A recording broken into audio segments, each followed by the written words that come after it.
ويكون الرسول عليكم شهيدا.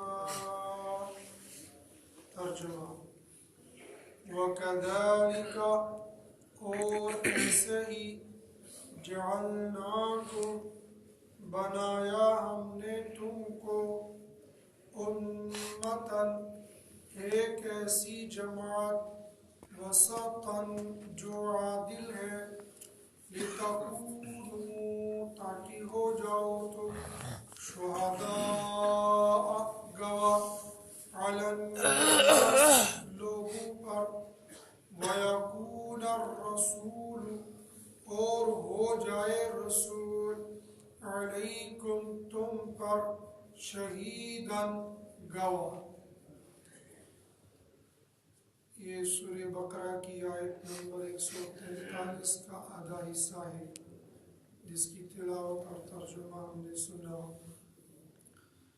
اس آیت سے پہلے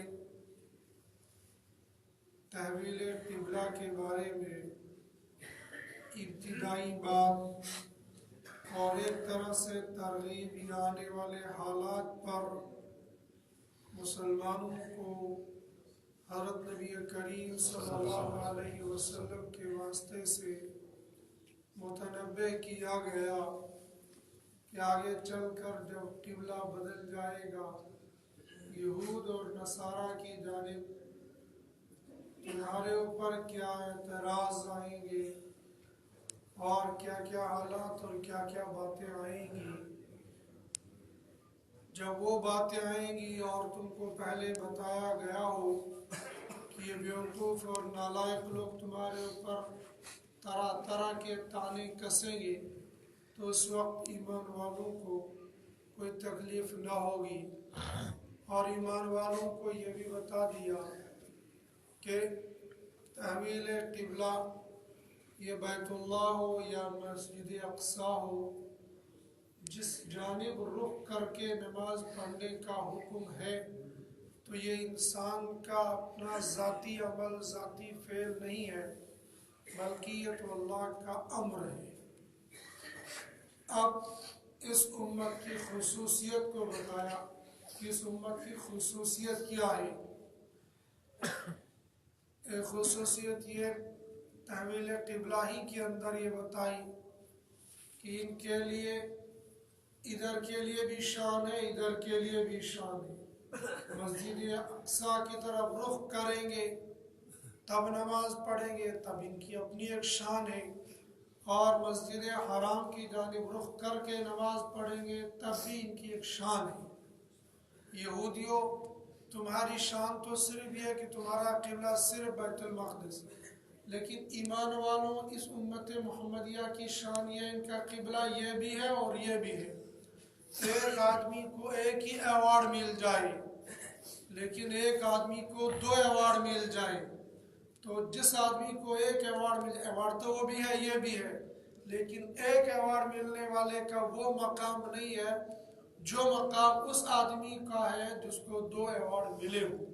ایک ہی آدمی کو 2 ڈگریاں مل گئی ایک آدمی کو ایک ہی ڈگری مل گئی. قبلہ بیت المقدس یہ من جانب اللہ یہودیوں کا صرف یہ قبلہ لیکن امت محمدیہ کو وہ بھی قبلہ دے دیا گیا یہ بھی قبلہ دے دیا گیا. ان کے لیے اس میں بھی شان ہے اس میں بھی شان ہے. گویا یہ قبلہ بدلنے سے اس امت کی شان گھٹی نہیں بلکہ اس امت کی شان بڑھ گئی. اور صرف اتنی ہی نہیں آج کی آیت میں یہود اور اس نصارہ کو یہ اشارہ بتایا کہ ان کی شان صرف دنیا میں نہیں ہے ان کی شان تو آخرت میں بھی دوبالا ہے. کیسے؟ بڑی طور رب العالمین فرماتے ہیں وَكَذَلِكَ جَعَلْنَاكُمْ أُمَّةً وَسَطًا لِتَكُونُوا شُهَدَاءَ عَلَى النَّاسِ اور بنایا ہم نے تم کو ایک ایسی امت جو لوگوں کے بارے میں گواہی دے گی. وَيَكُونَ الرَّسُولُ عَلَيْكُمْ شَهِيدًا اور تمہارے بارے میں تمہارا رسول گواہی دے گا. کیسے؟ وَكَذَلِكَ جَعَلْنَاكُمْ أُمَّةً وَسَطًا اس وسط کے معنی عادل انصاف کرنے والی عدل کرنے والی امت. اور یہ عادل کیسے امت ہوگی اس کے بہت ساری باتیں مفسرین نے لکھی ہے. کہ عادل کے معنی ہیں یہ ایک مقام پر رہنے والی، نہ افراط نہ تفریط، نہ کمی نہ زیادتی، جو بتایا گیا، جتنا بتایا گیا، جیسے بتایا گیا، یہ امت ویسے ہی وہی کرنے والی ہے۔ عقیدہ ہو تب بھی یہ متوسط ہے، اعمال ہو تب بھی یہ متوسط ہو، اخلاقیات ہو تب بھی یہ متوسط ہے، معاشرت ہو تب بھی یہ متوسط ہے۔ مثال اخلاق عقائد کے بارے میں پہلے امتوں میں سے کچھ لوگوں نے عقیدوں کے بارے میں اتنا غلو کیا، اتنا غلو کر لیا کہ مخلوق کو خالق بنا دیا، اور کچھ امتوں نے اتنا غلو کیا کہ خالق کو مخلوق بنا دیا۔ جیسے یہود نے کہا وقالت الیہود عزیر ابن اللہ، اللہ کے بندے کو اللہ کا بیٹا بنا دیا، اور عیسائیوں نے کہا کہ حضرت عیسیٰ علیہ السلام یہ اللہ کے بیٹے ہیں۔ ان کا عقیدہ ادھر سے بھی خراب، ادھر سے بھی خراب۔ اور اعمال کے اعتبار سے ان یہودیوں کا حال یہ تھا کہ ان کو رب نے کہا ایک دن شکار کیا کرو، ایک دن عبادت کیا کرو، باقی سارے دن شکار کھیلا کرو، لیکن انہوں نے اس میں بھی خلط ملط کر دیا کہ جمعے کی شام کو جال ڈال کے رکھا تاکہ سنیچر کو جو مچھلیاں آئیں گی وہ بھی شکار میں آج پھنس جائیں گی، وہ دن بھی ہمارا ضائع نہ ہو جائے۔ عقیدے کے اندر بھی فساد ڈالا، اعمال کے اندر بھی فساد ڈالا، اور معاشرتی زندگی میں، معاملاتی زندگی میں، مسائل والی زندگی میں جو ان کو من چاہتا تھا ویسا مسئلہ امت کو بتاتے تھے، اور جس مسئلے میں ان کو لگتا تھا کہ ہماری ذات پر آنچ آئے گی وہ مسئلہ امت کو نہیں بتاتے تھے۔ غرض انہیں عقیدے کے اندر بگاڑ، اعمال کے اندر بگاڑ، معاشرت کے اندر بگاڑ۔ اس امت کے اندر بھی اس طرح کے بگاڑ ہیں، لیکن وہ چھوٹے چھوٹے طبقے کے طور پر۔ مثال اس امت کے اندر بھی بعض لوگ اپنے آپ کو مسلمان تو کہتے ہیں لیکن عقیدہ بگڑا ہوا ہے، اپنے آپ کو مسلمان تو کہتے ہیں اعمال بگڑے ہوئے ہیں، اپنے آپ کو مسلمان تو کہتے ہیں معاشرتی زندگی بگڑی ہوئی ہے، لیکن امت مسلمہ متفق طور پر کسی غلط راستے پر نہ چلی ہے اور نہ یہ چل سکتی ہے۔ اللہ کے نبی صلی اللہ علیہ وسلم کا فرمان ہے میری امت ضلالت اور گمراہی پر کبھی اتفاق نہیں کرے گی۔ طبقاتی طور پر، جماعتی طور پر، افرادی طور پر امت بگڑے بھی، عقائد میں غلطی، اعمال میں غلطی، معاشرت میں غلطی ہو سکتی ہے، لیکن اجتماعی طور پر یہ امت ہمیشہ متوسط اور عادل رہے گی۔ جب ہی کوئی عقیدے کے اندر بگاڑ ڈالنا چاہے گا ایک طبقہ فوراً کھڑا ہو جائے گا، نہیں یہ عقیدے کے اندر فساد آ رہا ہے، یہ مناسب نہیں، یہ درست نہیں، عقیدہ یہ نہیں جو تم بتا رہے ہو، عقیدہ یہ ہے جو تم بتا رہے ہو، گرچہ وہ اس کا باپ ہی کیوں نہ ہو، اس کا بیٹا ہی کیوں نہ ہو، اس کا رشتہ دار ہی کیوں نہ ہو، لیکن جب عقیدے کی بات آ جائے گی وہ بس سے بس نہیں ہوگی، نہیں تم غلط ہو تو بس ہو، اعمال کے اندر گڑبڑ کرنے لگ جائیں گے، نہیں یہ بدعات ہے، یہ خرافات ہے، یہ اسلامی نظریہ نہیں، یہ اسلامی عقیدہ نہیں، یہ اسلامی معاشرت نہیں، یہ اسلامی نظام نہیں، تم غلط کر رہے ہو، صحیح یہ ہے۔ غرض یہ کہ اس امت کے اندر جب بھی کہیں بگاڑ آنے لگ جائے گا، ایک طبقہ، ایک جماعت ہمیشہ حق پر ڈٹی رہے گی، جو غلط لوگوں کی رہبری، رہنمائی کرنے کی کوشش کرتی رہے گی۔ کنتم خیر امت اخرجت للناس تأمرون بالمعروف وتنہون عن المنکر۔ جب امت کے اندر بگاڑ آئے گا عقیدے میں یہ اصلاح کریں گے، اعمال میں یہ اصلاح کریں گے، معاشرت میں یہ اصلاح کریں گے، معاملات میں یہ اصلاح کریں گے۔ جو بھی امت کے اندر بگاڑ آئے گا، امت کا ایک طبقہ، اور اس طبقے سے مراد علماء ہیں، اس طبقے سے مراد مفسرین ہے، محدثین ہے، فقہ ہے۔ آج تو ہر بندے نے اپنے ساتھ جوڑ دیا میں ہی خیر امت ہوں، خیر امت تو پوری امت ہے، لیکن کام کیا اس کا؟ تأمرون بالمعروف تنہون عن المنکر، امر بالمعروف اور نہی عن المنکر، دونوں کام کرے گی تو خیر امت ہے۔ خیر امت کا لقب پانا تو بہت آسان، کام جو ذمہ دیا گیا ہے اگر وہ کام نہیں ہوا ہوگا تو خالی عہدہ تو نہیں ملے گا، خالی ڈگری تو نہیں ملے گی، خالی لقب تو نہیں ملے گا، لقب کے ساتھ جو ذمہ داری جو کام ہے وہ کرنا ہے، اور وہ یہ امت کرتی ہے۔ علماء کی جماعت ہمیشہ ایسی ڈٹ گئی، ایسی کھڑی ہو گئی، جس نے بھی غلط راستہ اختیار کر لیا، گرچہ وہ ان کا دوست ہی کیوں نہ رہا، گرچہ ان کا ساتھی ہی کیوں نہ رہا، ان کا کلاس میٹ ہی کیوں نہ رہا، جب وہ غلطی کی طرف جانے لگا فوراً علماء برحق نے اس پر تنبیہ کی، تم غلط راستے پر جا رہے ہو، واپس آ جاؤ۔ واپس آ گئے تو بہت اچھا، نہیں واپس آ گیا تو ساتھ نہیں دیا، تم غلطی پر جا رہے ہو تو چلے جاؤ، ہمارا تمہارا کوئی ساتھ نہیں ہوگا، صرف دنیا میں نہیں بلکہ آخرت میں۔ اور اصل اس کو مفسرین نے آخرت کے بارے میں ہی لکھا ہے، دنیا کے اندر تو یہ ساری چیزیں، آخرت کے بارے میں بھی اس امت کے لیے اعتدال اور اس امت کا مقام آخرت کے اندر بھی کیسے ہوگا۔ حضرت نبی کریم صلی اللہ علیہ وسلم نے فرمایا کہ ایک نبی لایا جائے گا، اس کے ساتھ صرف ایک بندہ ہوگا، یعنی ایک ہی بندے نے اس پر ایمان لایا ہوگا۔ پھر ایک اور نبی لائیں گے تو اس کے ساتھ صرف 2 بندے ہوں گے، صرف 2 بندوں نے ایمان لایا ہوگا۔ پھر اس کے ساتھ بڑھتے رہیں گے، کچھ کے ساتھ کم، کچھ کے ساتھ زیادہ، ایسے ہی، لیکن ایک نبی ایسا رہے گا جس کے ساتھ ایک ہی ہوگا۔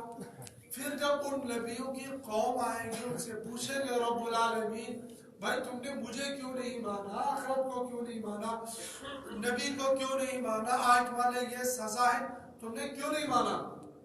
وہ امت کہے گی ہمارے پاس کوئی آئے نہیں سمجھانے کے لیے، ہم کیا کرتے ہیں؟